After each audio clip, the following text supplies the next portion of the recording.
Hello students, welcome back. आज की class में हम लोग स्टैट्स की लास्ट एक्सरसाइज 14.4 करेंगे। 14.4 जो है हमारी ओजाइव के ऊपर बेस्ड है। ओजाइव का दूसरा नाम होता है graphical representation of cumulative frequency distribution. आपको पता है ओजाइव दो तरीके के होते हैं, less than type ogive and more than type ogive. Exercise 14.4 के पहले क्वेश्चन में हमें कहा गया है कि हमें लेस देन टाइप ओजाइव बनाना है, लेकिन मैं आपको दोनों कॉन्सेप्ट्स इसी क्वेश्चन में क्लियर कर रहा हूं। सबसे पहले मैंने क्वेश्चन को यहां पे कॉपी कर दिया। अब देखिए, अगर हमने बनाना है लेस देन टाइप ओजाइव तो हम हेडिंग डाल देंगे लेस देन टाइप ओजाइव। यहां पर ये जो दोनों कॉलम्स की हेडिंग है ये वैसी रहेगी, daily income in rupees and number of workers. ध्यान रखना, लेस देन टाइप ओजाइव में हमेशा लिखी जाती हैं अपर लिमिट्स। तो मैं लिखूंगा less than 120, less than 140, less than 160, less than 180 और लेस देन 200। ऐसे लिख लिया मैंने। अब जैसे हमने एक क्वेश्चन किया था मीडियन के अंदर बिलो 100, बिलो 120, बिलो 40 या फिर बिलो 15, बिलो 20, बिलो 25, ऐसा हमने क्वेश्चन किया था। उसी कॉन्सेप्ट का ऑपोजिट कॉन्सेप्ट यहां पर लग रहा है। कैसे? हमें यहां पर दिया हुआ है 100 से 120 के बीच में है 12, तो हम लिख देंगे पहला हमने जो लिया लेस देन 120 तो उसमें 12 ही आएगा। फिर 120 से 140 के बीच में आ रहा है 14। अगर हम लेस देन 140 लिख रहे हैं तो इसमें 100 से 120 वाली कैटेगरी भी आएगी और 120 से 140 की कैटेगरी भी आएगी, तो हम इसे ऐड कर देंगे। जैसे हम क्यूमुलेटिव फ्रीक्वेंसी निकालते थे एकदम आइडेंटिकल तरीके से हम लेस देन टाइप ओजाइव में फ्रीक्वेंसी को लिखते हैं। तो 12 प्लस 14 आ गया 26। अगेन अगर आप सीएफ के तरीके से कर रहे हो तो 26 प्लस 8 34, 34 प्लस 6 40, 40 प्लस 10 50। नॉर्मल आराम से क्वेश्चन हो गया। हमने लेस देन टाइप ओजाइव का टेबल बना लिया। आसान था बनाना, आई होप समझ में आया होगा। अब अगर हमें बनाना है मोर देन टाइप ओजाइव का टेबल तो क्या होता है? जैसे हमने लेस देन टाइप ओजाइव में अपर लिमिट्स लिखी थी, मोर देन टाइप ओजाइव में हम लोअर लिमिट्स लिखेंगे। तो हम यहां लिखेंगे more than 100, more than 120, more than 140, more than 160, more than 180। लिख लिया जी। अब अगर हमें यहां पर दे रखा है 100 से 120, 120 से 140 इस तरीके से दिया हुआ है, यानी कि शुरुआत ही 100 से है और खत्म है 200 तक, तो सारे ही नंबर 100 से बड़े हैं।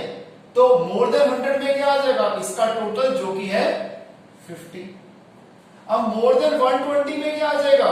100 से 120 की कैटेगरी को छोड़ दो, बाकी सारे 120 से भी बड़े हैं, तो 50 में से 12 गया आ गया 38। इसी तरीके से मोर देन 140 क्या आ जाएगा?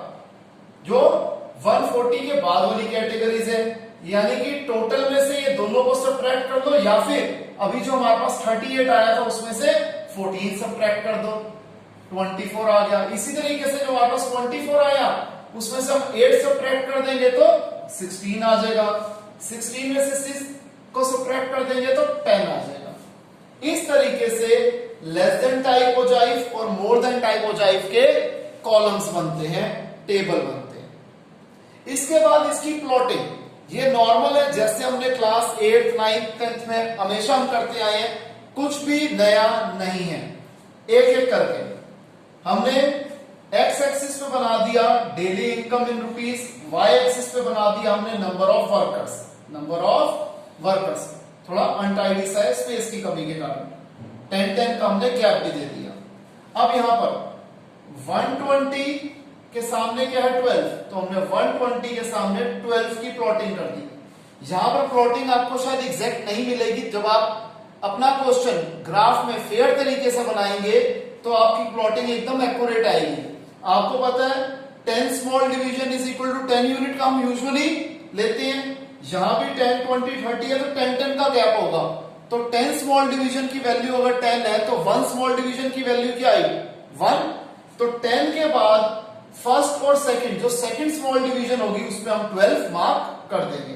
तो 120 के सामने आ गया 12, 140 के सामने 26, 140 के सामने 26, 160 के सामने 34, ठीक है जी, 180 के सामने 40, 200 के सामने 50। क्लियर है? मेरा थोड़ा सा इनएक्यूरेट बना, आप लोग थोड़ा ढंग से बनाइएगा। अब मोर देन में 100 में है 50, 100 के सामने हमने लिया 50, 120 के सामने 38, 140 के सामने 24, 160 के सामने 16 और 180 के सामने 10। अब जहां पर ये दोनों औजाइव इंटरसेक्ट करते हैं, अगर हम इसको एक्स एक्सिस के परपेंडिकुलर बना लेंगे, या एक्स एक्सिस को यहां से स्ट्रेट ज्वाइन कर देंगे, यहां से हम एक्स एक्सिस के परपेंडिकुलर बना देंगे, तो वो पॉइंट होता है हमारा मीडियन का। क्लियर है? अब ध्यान रखिएगा, लेस देन टाइप औजाइव हमेशा ऊपर की तरफ जाता है और मोर देन टाइप औजाइव हमेशा नीचे की तरफ क्या होता है, आता है। क्लियर है स्टूडेंट्स ये बात आपको? इसे कॉपी कीजिए।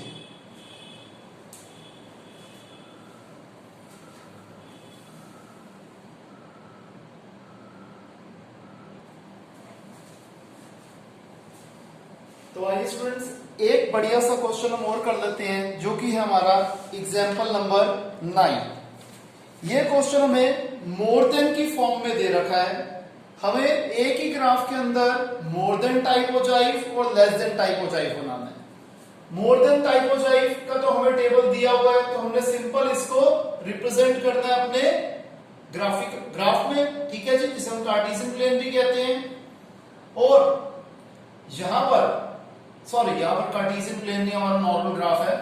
और हम क्या करेंगे, इसे लेस देन टाइप में कन्वर्ट करने से पहले इसे नॉर्मल पहले क्लास इंटरवल की फॉर्म में हम चेंज करेंगे।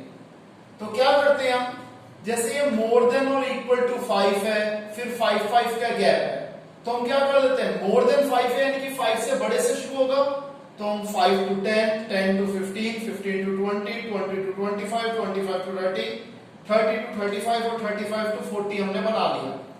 अब हमें दिया हुआ है कि 5 से सबसे छोटा नंबर 5 और सारे नंबर उससे बड़े हैं और उसका टोटल क्या है 30 है। तो 5 to 10 में क्या हम देखेंगे, डायरेक्ट हम इसका डिफरेंस लेना शुरू कर देंगे। 30 में से 28 गया 2, 28 में से 16 गया 12, 16 में से 14 गया 2, 14 में से 10 गया 4, 10 में से 7 गया 3, 7 में से 3 गया 4,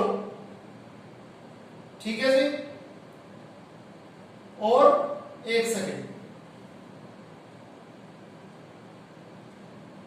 फिर एंड में था 3 में से कुछ भी सब्ट्रैक्ट करने के लिए नहीं बचा, तो 3 - 0 इज 3। क्लियर है यहां तक?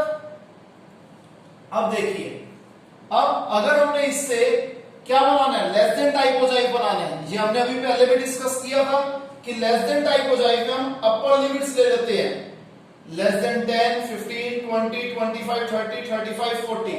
हमने ये सारी अपर लिमिट्स ले ली, ठीक है जी। फिर क्या करते थे, इससे हम क्यूमुलेटिव फ्रीक्वेंसी बना लेते थे। 2 + 12 14, 14 + 2 16, 16 + 4 20, 20 + 3 23, 23 + 4 27, 27 + 3 30। इसके बाद हम इसका ग्राफ बनाएंगे। इससे पहले 1 मिनट जरा वेट करना स्टूडेंट्स।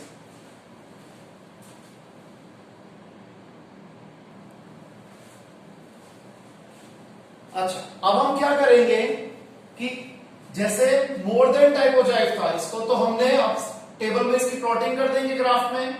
5 के सामने 30, 5 के सामने 30, 10 के सामने 28। आप चाहे तो, मेरे को था कि थोड़ा गंदा ना हो जाए इसलिए मैंने लिखा नहीं, तो आप यहां लिख सकते हैं कि ये 5,30, ये है 10,28। अगर आप ऐसे लिख देंगे तो थोड़ा और बेटर हो जाएगा। मैंने यहां एक्स एक्सिस ली, यहां पे वाई एक्सिस ली। एक्स एक्सिस पे मैंने गैप ले लिया 5, 10, 15, 20 का, जो कि हमारे यहां प्रॉफिट था, जो गैप था। और यहां पर क्योंकि 30 तक जा रहा था इसलिए मैंने 10, 20, 30 नहीं लिया, क्योंकि वो बहुत छोटा ग्राफ बन जाता। तो हम देख रहे हैं हमने दोनों ही एक्सिस पे अलग अलग स्केल लिखा है, तो हम स्केल क्या डालेंगे, एक्स एक्सिस पे हमने क्या लिया कि 10 small division is equal to 5 units, 5-5 का गैप लिया है। और y एक्सिस पे हमने क्या स्केल लिया कि 10 small division is equal to 2 units. ठीक है जी, यहां पर कहीं पे भी कोई क्लिक का साइन, किंग का साइन नहीं आ रहा, क्योंकि इक्वल इंटरवल है एक्स एक्सिस पे भी y एक्सिस पे भी। जो लास्ट क्वेश्चन हमने किया था वहां पर हमने क्लिक का साइन यूज किया था, रीजन क्या था, क्योंकि पहले 100 का गैप था, फिर 20 का गैप था, तो वहां यहां पर इनइक्वालिटी थी। अब इसी तरीके से हम इसकी प्लॉटिंग कंटिन्यू कर देंगे। 15 पे आया 16, फिर 20 पे आया 14, 25 पे आया 10, 30 पे आया 7 और 35 पे आया 3। इसी तरीके से लेसन टाइप की हम प्लॉटिंग कर लेंगे।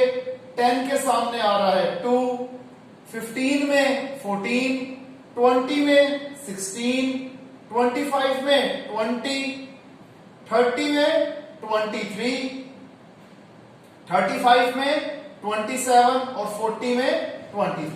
और जैसा आपको पता है जहां पर ये दोनों ओजाइव्स इंटरसेक्ट करेंगे, वहां से जब हम एक्स एक्सिस पे परपेंडिकुलर बना लेंगे तो वो हो जाएगा मीडियन। इस केस में हमारा मीडियन आ रहा है 17.5।